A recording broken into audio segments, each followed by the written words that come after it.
ಇವರು ವಾಸುದೇವ್ ಅವರು PWD contractor. Building ಹತ್ತಿಳಿದು ಮೊಣಕಾಲು ನೋವು ಬಂದಿದೆ. ಎಷ್ಟು ವರ್ಷದಿಂದ ಇದೆ ರೀ ಸರ್ ಮೊಣಕಾಲು ನೋವು? ನನಗೆ 3-4 ವರ್ಷದಿಂದ ತುಂಬ ಪೇಯ್ನ್ ಇತ್ತು, ಮಂಡಿ ನೋವು. ನನ್ನ ಹೆಂಡತಿ ಅಣ್ಣ ನಿಮ್ಮ ಹತ್ರನೇ ಬಂದು ಟ್ರೀಟ್ಮೆಂಟ್ ತೊಗೊಂಡಂತ ಹೇಳ್ದ. ಸೊ ಅದರಿಂದ ಇಲ್ಲಿಗೆ ಬಂದಿದ್ದೀನಿ ನಾನು ನಿಮ್ಮ ಹತ್ರ ಟ್ರೀಟ್ಮೆಂಟ್ ತೊಗೊಳೋದಕ್ಕೆ. ನಿಮ್ ಭಾವ ಕೊಟ್ಟಿದ್ದು ಇದೇ ಟ್ರೀಟ್ಮೆಂಟ್. ನಿಮ್ಗೂ ಮೊಣಕಾಲು ನೋವು ಕಡಿಮೆ ಆಗುತ್ತೆ. ಇವತ್ತು ನಾವು ವಾಸುದೇವ್ ಅವರಿಗೆ ಕೂಲ್ಡ್ RF ಟ್ರೀಟ್ಮೆಂಟ್ ಮಾಡ್ತಾ ಇದ್ದೀವಿ. ಇದು FDA approve treatment. UK America ದೇಶಗಳಲ್ಲಿ ಈ ಕೂಲ್ಡ್ RF ಟ್ರೀಟ್ಮೆಂಟ್ ಇಂದಾನೆ ಮೊಣಕಾಲು ನೋವಿಗೆ ಸರ್ಜರಿ ಇಲ್ಲದೆ ಟ್ರೀಟ್ಮೆಂಟ್ ಮಾಡ್ತಾ ಇದ್ದಾರೆ. ಇದು ಸಿಂಪಲ್ ಪ್ರೊಸೀಜರ್, 30 ನಿಮಿಷದಲ್ಲಿ ಆಗೋಗುತ್ತೆ. BP, ಶುಗರ್, ಆಸ್ಮಾ ಏನಿದ್ರು ಈ ಟ್ರೀಟ್ಮೆಂಟ್ ತಗೋಬಹುದು. ಏನು ಸೈಡ್ ಎಫೆಕ್ಟ್ಸ್ ಇರಲ್ಲ. ವಾಸುದೇವ್ ಅವರೇ, ಟ್ರೀಟ್ಮೆಂಟ್ ಆಯ್ತು.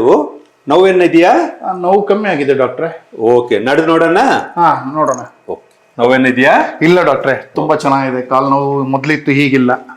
ತುಂಬಾ ಥ್ಯಾಂಕ್ಸ್ ಸರ್. 4-5 ವರ್ಷದಿಂದ ಈ ನೋವು ನಾನು ತುಂಬಾ ಅನುಭವಿಸ್ತಾ ಇದ್ದೆ. ಎಲ್ಲೇ ಹೋದ್ರು